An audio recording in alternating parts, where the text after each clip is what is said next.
Hi everyone, आज के video में आपका स्वागत है। आज हम दो न्यूज़पेपर आर्टिकल्स रिव्यू करेंगे और उनमें नए नए शब्द सीखेंगे। अगर आपको ये वीडियो पसंद आए तो ज़रूर हमारे चैनल को सब्सक्राइब कीजिएगा। आइए शुरू करते हैं आज का वीडियो। पहला आर्टिकल हमने लिया है कैलिफोर्निया यूएस में एक छोटा सा टाउन है, छोटा सा शहर है। वहाँ पर काफ़ी दिक्कत हो रही है लोगों को पानी की। तो आइए रिव्यू करते हैं ये article. For the last month, Frank Galavis has wondered when running water will return to his town. Temperatures continue to reach into triple digits as a brutal heat wave sweeps across the west coast. The ongoing drought only exacerbates the problem. आज का पहला शब्द है brutal. Brutal यानी बहुत ही unpleasant, बहुत ही harsh, बहुत ही तीव्र, जिससे लोगों को दिक्कत हो। तो ब्रूटल हीट वेव यानी बहुत ही अनप्लेजेंट हीट वेव। एक्सैसरबेट, एक्सैसरबेट यानी जो हालत है उससे भी और बदतर हो जाना किसी चीज़ का। तो अब पहले हीट वेव है, ऊपर से एक सूखा पड़ गया है, इसीलिए वो प्रॉब्लम को और बिगाड़ रहा है, इसीलिए एक्सैसरबेट। Teviston sits between the cities of Fresno and Bakersfield in the San Joaquin Valley and is home to mostly Latino farm workers. Normal days in the town are usually slow-paced and idyllic. Idyllic यानी बहुत ही शांत, बहुत ही सुखद, बहुत ही peaceful. क्योंकि छोटा शहर है, लोग बड़ी ही शांत जिंदगी बिताते हैं और बहुत ही खुश रहते हैं, इसीलिए idyllic.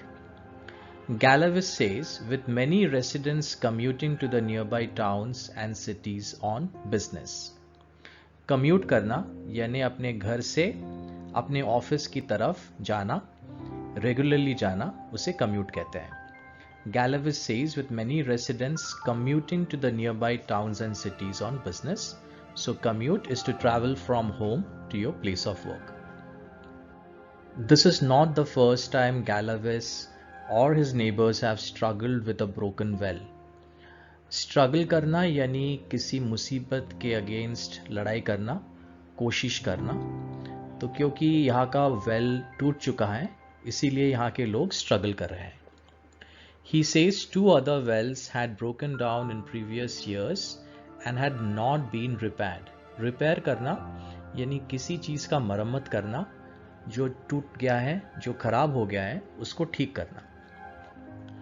The community continues waiting for repair parts to arrive in hopes it will fix the current well's pump. Fix करना किसी चीज़ को यानी उसे ठीक करना, जो टूट चुका है, जो खराब हो चुका है, उसको ठीक करना। So it's very similar to repair. Fix यानी to restore to a good condition. Residents have managed to come up with a temporary fix using their water storage tanks to offer relief. Temporary जो थोड़े time के लिए लागू है, जो permanent नहीं है, यानी जो स्थायी नहीं है। We were able to get some of the water pressure back, Galavis said, but it's not a permanent fix. जैसे हमने देखा, टेम्पररी यानी जो थोड़े टाइम के लिए है, थोड़े वक्त के लिए है, परमानेंट जो काफ़ी लंबे टाइम के लिए है। सो टेम्पररी एंड परमानेंट दोनों को आप साथ में याद रख सकते हैं। Rural Latino communities in California have been particularly vulnerable to drought conditions. Vulnerable होना, किसी अटैक या बुरी चीज़ के लिए एक्सपोज होना। तो यहाँ पर लोग क्योंकि बहुत ही बुरे हाल में है, इसीलिए सूखा उनको कभी भी अटैक कर सकता है, इसीलिए ये लोग वल्नरेबल है, यानी they are expose to harm. अगला आर्टिकल हमने लिया है बिजनेस की दुनिया से। जेफ बेजोस और रिचर्ड ब्रांसन दोनों बहुत ही मशहूर बिजनेसमैन हैं और इनमें अब कंपटीशन चल रहा है कि कौन स्पेस में या अंतरिक्ष में पहले जाएगा। इसी पे है आर्टिकल, देखते हैं। Virgin Galactic's Richard Branson is aiming to beat fellow billionaire Jeff Bezos into space by 9 days. Billionaire यानी जो बहुत ही अमीर इंसान है, जिनके पास बिलियंस ऑफ डॉलर्स है। Branson's company announced Thursday evening that its next test flight will be July 11 and that its founder will be among the 6 people on board. The winged rocket ship will soar from New Mexico, the first carrying a full crew of company employees. पहला word है सोर. सोर का मतलब है जब कोई aircraft बहुत ही हाइट पे उड़ता है तो उसे सोर कहते हैं. क्रू अगला वर्ड है. क्रू एक छोटे से ग्रुप को कहते हैं जो एक फ्लाइट को ऑपरेट करते हैं. जैसे आप मान लीजिए कोई फ्लाइट ले रहे हैं तो जो एयर होस्टेस है, जो पायलट है, जो कर्मचारी है उस फ्लाइट में जो आपको हेल्प करते हैं वो फ्लाइट में उड़ाने में और आपका ख्याल रखते हैं, उसे क्रू कहते हैं. The news came just hours after Bezos' Blue Origin said Bezos would be accompanied into space on July 20 by a female aerospace pioneer who has waited 60 years to rocket away. पहला शब्द है accompany. accompany शब्द आता है company से. Company यानी किसी का साथ, accompany यानी किसी का साथ देना.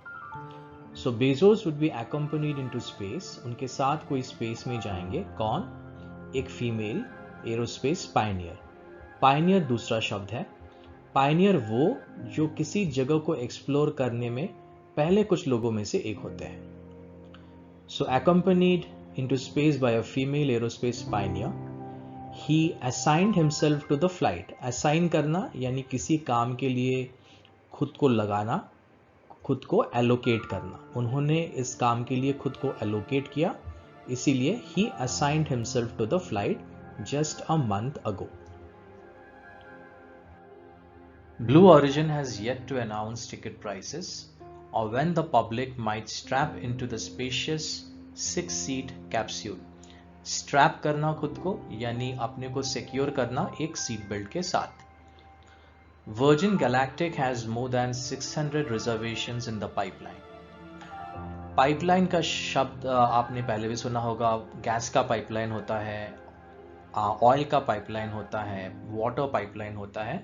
पाइपलाइन ऐसा चीज़ या ऐसी जगह जिसके अंदर से कोई चीज़ ट्रैवल करता है, जैसे कि पानी हो या गैस हो या तेल हो.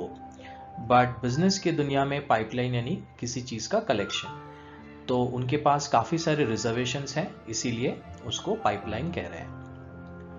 These original tickets went for $250,000.